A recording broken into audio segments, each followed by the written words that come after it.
كنيستنا العبرة بالوجوه يا ولاد نظمت رحلة لدير مريمين. طبعا أنا مش في الرحلة وحجزت لكم معايا في اللوك. إيه رأيكم في المفاجأة دي؟ رحلة؟ حلو دير مريمين. أنا نفسي أروح دير أبو السيف ونفسي أشوفه. حاضر يا رسيلة، هنروح دير أبو السيفين اللي في طموح. أنا معاكم وممكن أستلف علامة كبيرة وأخلي محشي. أنا عندي أيوهين أقدر أجيب منهم واحد زكريا. خلاص كيف اديتهم، لكن اوعدك بالصدق قدام ربنا اني هقبله هديه. اما انا بقى مش هقدر انزل ميه بالمايو بتاعي. ليه كده يا مينا؟ اصل ماما بتضربني وبتقول لي ما ينفعش تنزل بالمايو الميه عشان ممكن يتبل ويبوظ. عوامل ايه ومايو ايه يا مينا يا حبيبي؟ انت فاكرنا رايحين نصيف يا بابا؟ مش بتقول رحله يا عم جردي؟ ايوه رحله، دي رحله لدير. دير؟ احنا مش هنلعب. مش معقول يا كريم احنا هنقضي حياتنا كلها لعب فيها. انت ايه؟ ما بتفكرش غير في اللعب وبس؟ على فكره يا عم جرد، الرحله دي لو بفلوس انا مش هروح. ليه يا كريم مش هتروح؟ انا اصلا ابويا بيديني جنيه في الاسبوع، الجنيه اللي يدخل جيبي ما يخرجش منه ولا بالطبل البلدي. لا اطمن يا كريم، كنيسة العذراء بالوجوه مطلعة الرحلة دي مجانا. يبقى هطلعها اول واحد. فكره الدير دي هايله يا عم جردي. انا متاكد يا ولاد ان انتم هتستفيدوا منها جدا وتعرفوا هناك ان في حاجات اهم من الضحك واللعب كتير جدا. ايه ده يعني هندخل مستشارين في الوقت؟ باين عليكم كده هتجننوني. لا طبعا يا رسيلة، لازم تعرفي ان اللعب ليه وقت والضحك ليه وقت والجد ليه وقت. فعلا الواحد زي ما بيهتم باحتياجات الجسد لازم برضه يهتم باحتياجات الروح. برافو عليك يا سامي. عم كركس. نعم يا رسيلة. هي الرحلة امتى؟ انتوا تروحوا دلوقتي وبكره من بدري نتقابل عند اتوبيس الرحلة. ده كانت رحلة هايلة. إذا فيها الثلاثة ممكن أجي من بعيد هناك.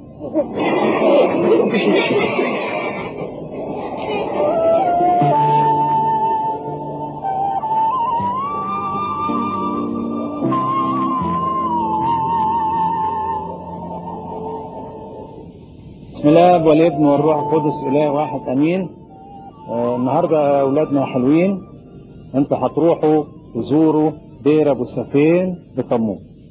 وطبعا زيارتنا لدير ابو سفين او اي دير او اي كنيسه طبعا بنكون بخلاف اي رحله بتقوم بيها الكنيسه. مش رايحين جنينه او رايحين مصيف، لا رايحين دير. ففي الدير نكون هاديين، لأن الكتاب المقدس بيقول لنا آية حلوة بتقول ببيتك يا رب طليق القداسة. يعني نروح نصلي، نسمع كلمة حلوة من أبونا صليب اللي هناك، ونكون هادين جدا مطيعين للخدام بتوعنا، وتروحوا وترجعوا بالسلام.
وراها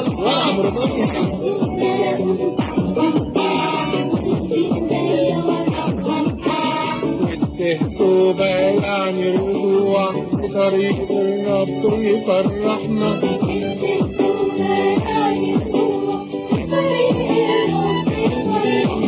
ألف باء تاء والجيم جاية وراها الحرف. هايل يا بنات، برافو يا رسيلة، شاطر يا مينا. اهدى يا شريف، برمز اقعد يا بابا. يا هادي اهدى. والتفتيك وانا هو وياكم، اوعى في يوم يا ولادي تلاقوا.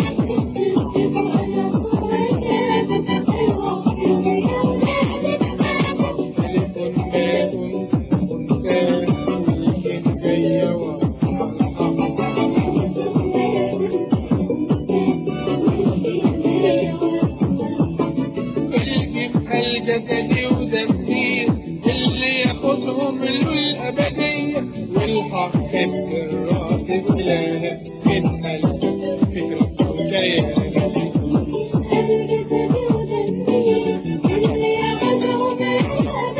طبعا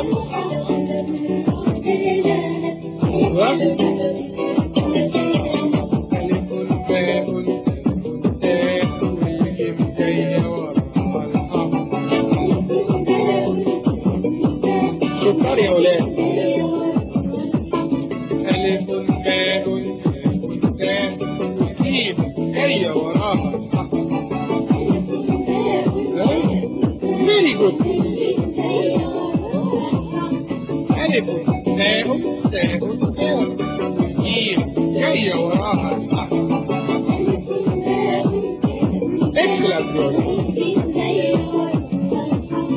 ألف باء تاء والجيم جاية روماني. ألف باء تاء تاء بيب بيب بيب. أيوه ألف باء تاء والجيم. قولوا ألف باء تاء تاء والجيم جاية وراها الحاء. ألف باء تاء والجيم جاية وراها الحاء. والجيم جاية وراها الحاء.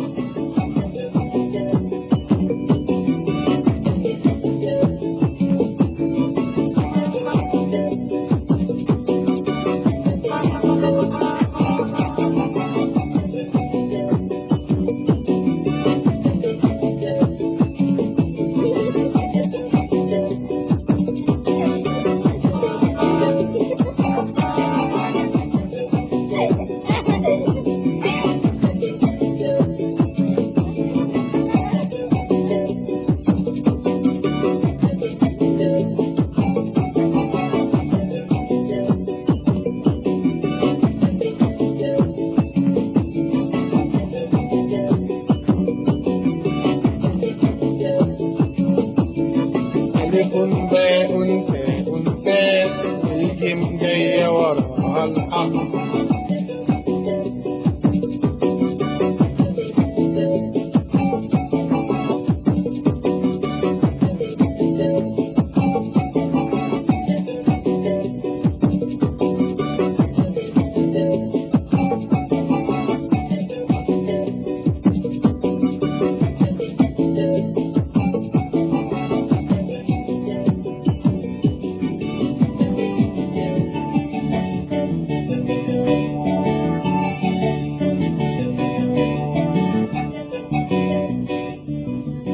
الأولاد يتفضلوا على العنابر بتاعتهم والبنات على أوضهم. اتفضلوا اطلعوا ناموا وأنا هحصل. اتفضلوا تصبحوا على خير يا أولاد.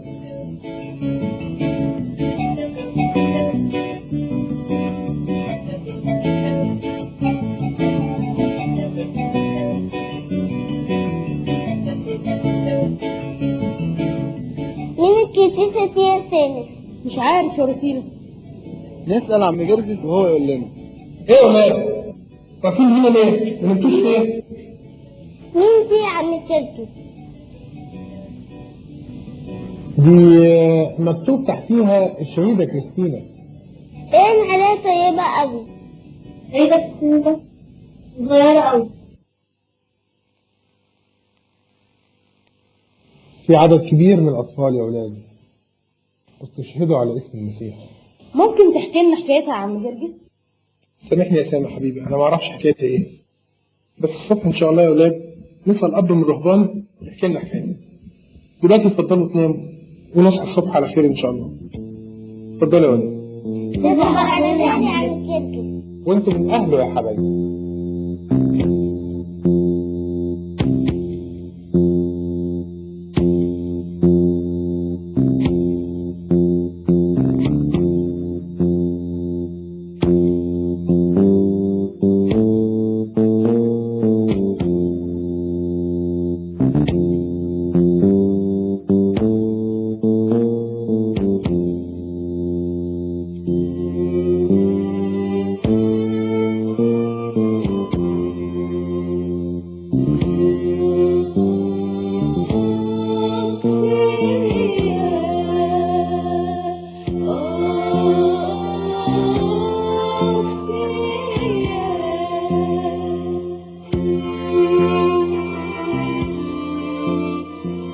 يا ولاد انتوا لسه ما نمتوش ولا ايه؟ طب ازاي؟ مش مهم، المهم ان انا واقفه قدامك دلوقتي وعايزه اتكلم معاك.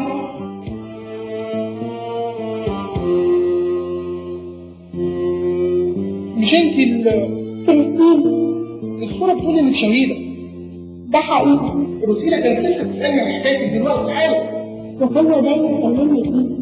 اليوم كريستين كانت طفله زي كل الاطفال، تحب اللعب والضحك، بس الفرق بينهم وبينها ان والدها كان ولي المدينه، ما كانش بيسمح لها تلعب مع الاطفال اللي في سنها، كانت دايما لوحدها.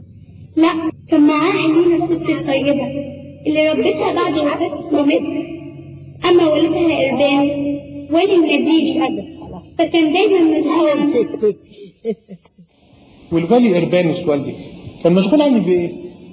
مشغول بأتباع المسيح لأنهم رافضين السجود للآلهة. قصدك المسيحيين؟ أيوة يا بنتي، المسيحيين. أنا سمعت عنهم حكايات صعبة ما صدقت. سمعتي إيه؟ بيقولوا إنهم كفروا بالآلهة المقدسة ويرفضوا تنفيذ أوامر الإمبراطور. تفتكري إيه اللي يخليهم يعملوا كده؟ وأنا إيه اللي هيعرفني بس؟ أنا عندي إحساس إن أنت تعرفي عنهم كل حاجة. لا أبدا يا بنتي، أنا ما أعرفش حاجة خالص. أرجوك يا بنتي خليني في حالي، أنا مش حمل الوالي يا حبيبتي. أقول لك، أنا هجمع لك شوية ورد من الجنينة من اللي أنت بتحبيهم. جميل. ممكن أطلب منك طلب؟ أيوة يا حبيبتي، اطلبي اللي أنت عايزاه. سن المدينة مش بعيد عن الأرض، ممكن توديني هناك؟ لا مستحيل طبعا، جناب الوالي مش ممكن يرضى بكده. اطمني، أنا والدي كان بيطلب مني كتير أروح معاه، وعشان أشوف إيه اللي ممكن يحصل اللي بيرفضوا سجود للآلهة، وأنا اللي كنت بس. يا بنتي عشان خاطر ما تخليش الوالي يغضب عليا. قلتلك اطمني، أنا مش ممكن أتسبب لك في أي مشكلة. طب وإيه لازمة مروحك هناك بس؟ ترغبك عشان خاطر يا هيلين، عشان خاطر يا هيلين، عشان خاطر يا هيلين. طيب طيب يا حبيبتي، لولا جناب الوالي أمرني إن أنا أسمع كلامك ما كنتش رضيت أبدا. قوليلي بقى، والمكان فين؟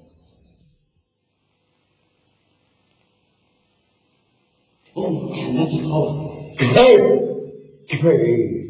انت ما عندكش رحمه؟ مفيش في قلبك رحمه غير امريكان برضه بالرياض بالطريقه قبل الالهه بتاعتنا المقدسه خلاص. انت كذاب كذاب كذاب. هيسكت وهيبخر للالهه. مكتوب لربنا هكذا وهي رحمه. ليه؟ قلت لي سمعت كده؟ شوف إلهي كذا ويا واحدة متعب. الفرق انت لسه في اول طريق العذاب، بايدك ترحم نفسك من الالم اللي مستنيك. وانا مش طالب انك تسكت للالهه المقدسه وتسيبك من المسيح المطلوب بتاعك دوت وتهون حياتك. حياتك اللي كنت يبقى انت اللي جريت على نفسك.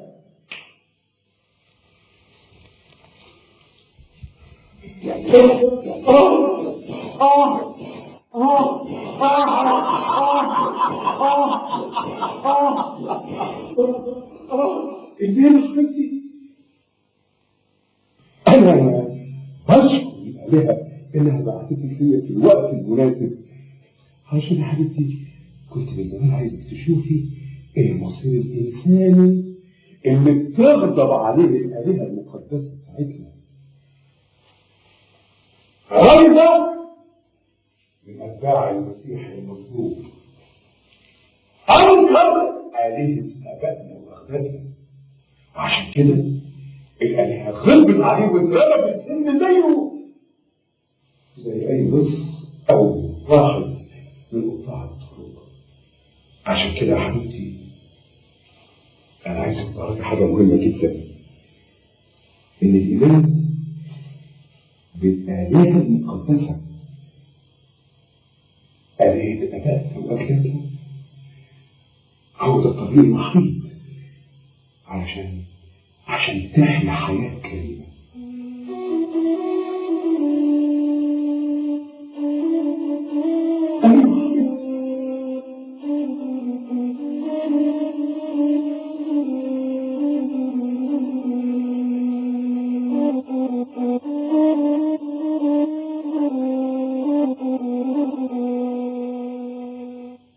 انت بتقولي ايه؟ ما هو مش معقول واحد يتحمل العذاب ده كله ويعرض نفسه للجلد والحرق والموت إلا لو كان مؤمن بحاجة كبيرة يخليه يضحي بحياته عشانها. أرجوك تفهميني إيه اللي تعرفيه عن المسيحية؟ يا بنتي قلت لك ما اعرفش حاجه خالص. فوقي لنفسك بقى، ارحمي نفسك وارحميني معاكي. أنا مش قادرة أفهم، أنت ليه خايفة كده بالشكل ده؟ خايفه لاني عارفه جناب الوالي كويس، ده لو سمع حاجه من اللي احنا قلناه هنا معرفش اقول لك يعمل ايه. حرام عليكي يا بنتي، ارحمي نفسك وارحميني معاكي، وما تتكلميش في الموضوع ده تاني خالص بقى. كريم، أنا اتربيت على أيديك وعمري ما حسيت إنك مجرد مربية لبنت والي المدينة. أنا دايما بحس إنك أم اللي اتحرمت منها. وانا عشان كده يا بنتي خايفه عليكي، خوف الام على ضناها. عشان كده لازم تفهميني. يبقى لازم تفهميني. يوه، افهمك ايه بس؟ افهمك ايه تاني يا بنتي؟ تفهميني إيه اللي بيخلي الناس دول يتحملوا العذاب ده كله مع إنهم ممكن بكلمة واحدة يرتاحوا من الألم والتعذيب. لانهم يا بنتي، لانهم يعني شافوا ان حياتهم بقت رخيصه خالص قدام المجد اللي مستنيهم بعد الموت. مش فاهمة. هفهمك ايه تاني بس؟ هفهمك ايه؟ ما تتخليش عني وأنا محتاجاك. يا بنتي هقولك ايه بس؟ بصي يا حبيبتي، في مجموعة كده من العذارى بيروحوا في بيت المعلمة سارة اللي وهبت نفسها لتعليم المسيحية. روحي يا بنتي واسأليها، بتهيألي هي دي اللي هتقدر تجاوبك على كل الأسئلة اللي جواكي.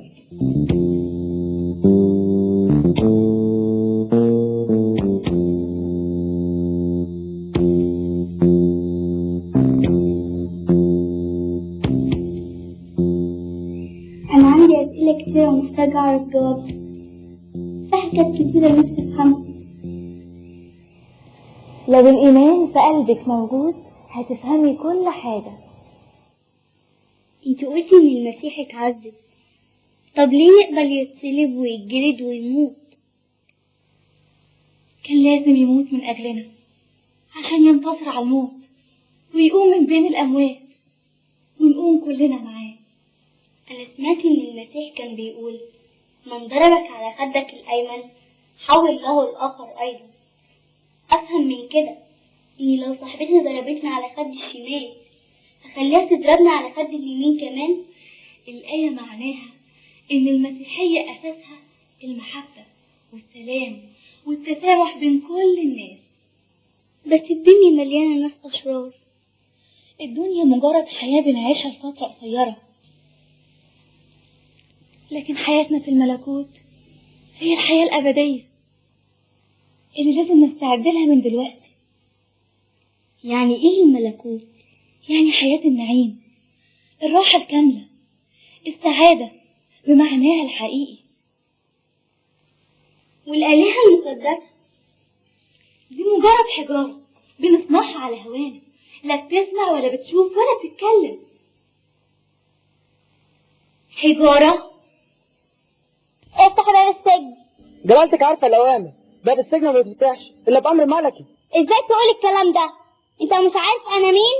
أنا آسف جلالة الأميرة، لكن قلت لك افتح باب السجن.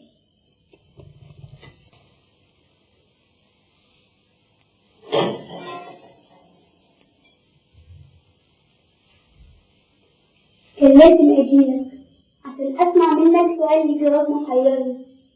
انت ايه اللي بيخليك تتحمل العذاب ده كله مع انك تقدر بكلمة واحدة ترحم نفسك وتخرج للدنيا وتعيش فيها من غير ألم ولا عذاب؟ لو جه عليك يوم عرفت إن في إنسان بيحبك ويعطف عليكي وده ضحى بنفسه عشانك، حمل عذاب والألم عشان يرفع عنك شرور الخطية، هيكون إيه إحساسك قدامه؟ تنكريه قدام الناس ولا تحبيه بكل قلبك؟ اللي يعمل كده عشان لازم أحب.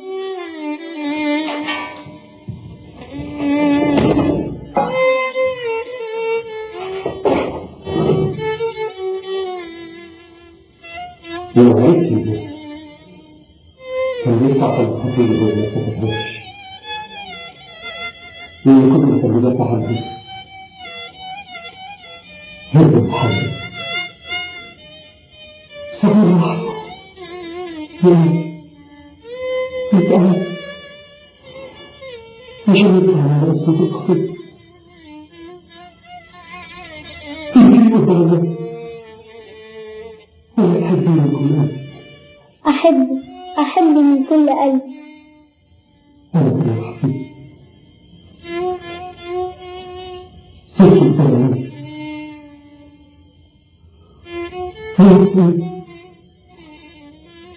أنا كنت مصري بيه وبيه اللي شاف على الله الحركة اللي تعملها الطريق يدير الشيء فوق راسه يسمعني بالضروري بالدين ما بدي يبقى راسه السبب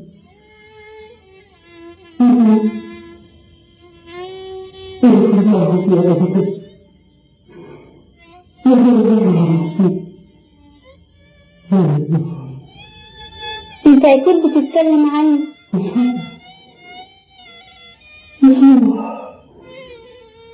نقدر أعمل الكتاب المقدس على اسمه يقول هذا الأدب يسوع المسيح. يسوع المسيح.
هو مولود من الله لا يفعل خطية، لأن زرعه يثبت فيه ولا يستطيع أن يبطل، لأنه مولود من الله. كل شيء به كان، وبغيره لم يكن شيء مما كان، وبإلهنا المجد الدائم إلى الأبد آمين. والكلام معلمنا يوحنا يبقى انتهى اجتماعنا النهارده.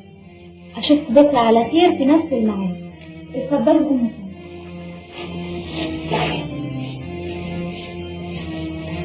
بسم الآب والابن والروح القدس الإله الواحد آمين.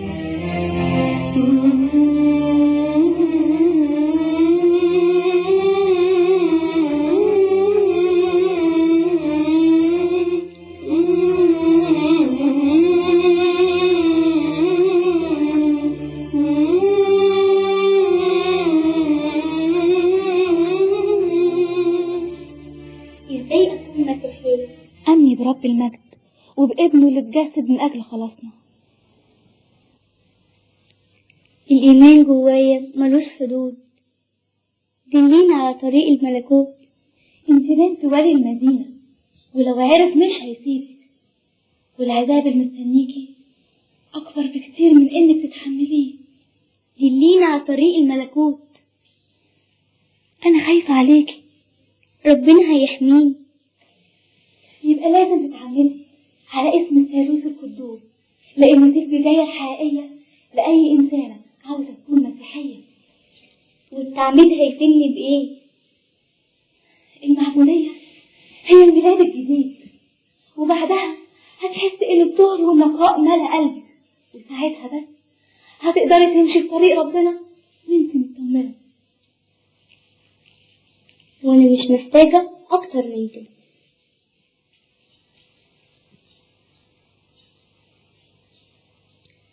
طريق ربنا.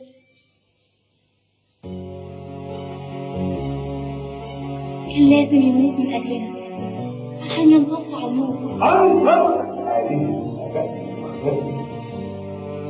دي مجرد حجارة بنصنعها على هوانا، لا بتسمع ولا بتشوف ولا بتتكلم. ويقوم من بين الأموات ونقوم كلنا معاه.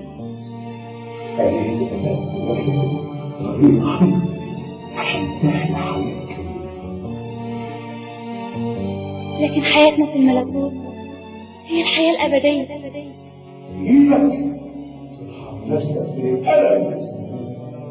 والعذاب المستنيكي أكبر بكتير من إنك تتحمليه.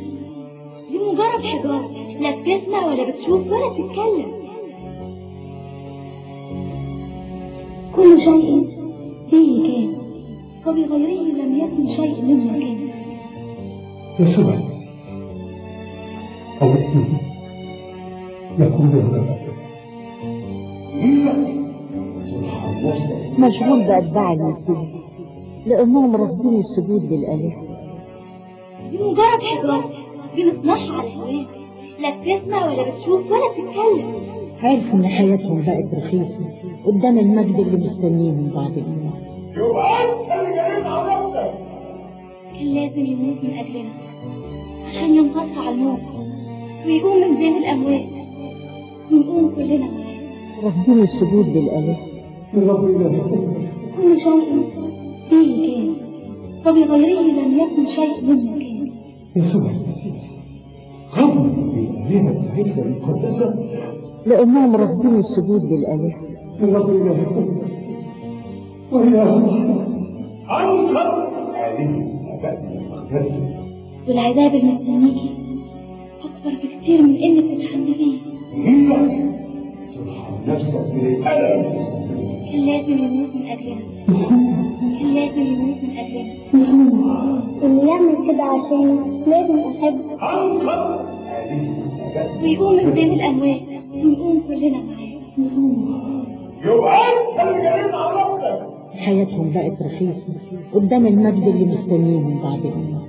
اللي يعمل كده عشان لازم أحبه. المسيحية أساسها المحبة. على اسمه يكون له لازم أحبه. يبقى لازم تتعاملي على اسم الثالوث القدوس. يبقى لازم تتعاملي على اسم ثالوث القدوس، على اسم ثالوث القدوس، على اسم ثالوث القدوس.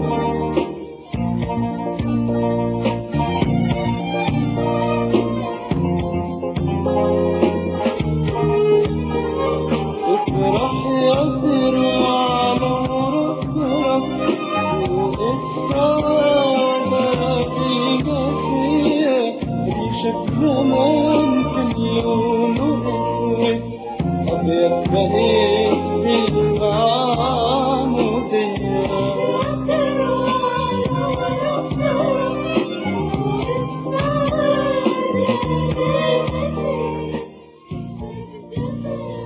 عايزة تقولي ابنك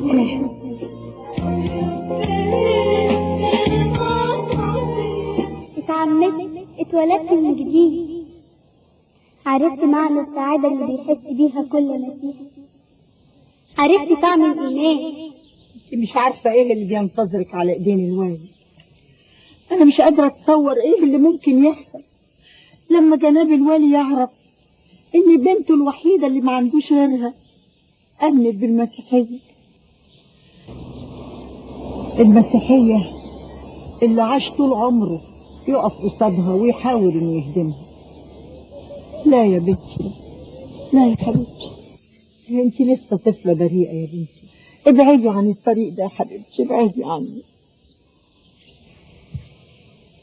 صحيح أنا طفلة، لكن السيد المسيح بيقول دعوا الأولاد يأتون إليه ولا تمنعوه، لأن لمثل هؤلاء ملكوت الله.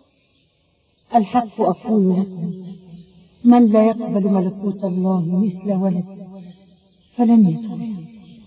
انتي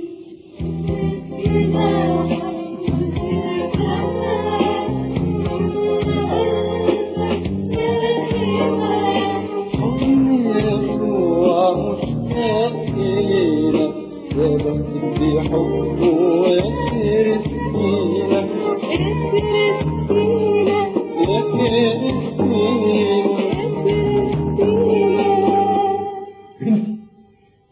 انا ما بعملش كده. يا مولاي انا شفتها بعيني بس ما كنتش قادر اتكلم. ده برضه مهما كان بنت مولاي الوالي.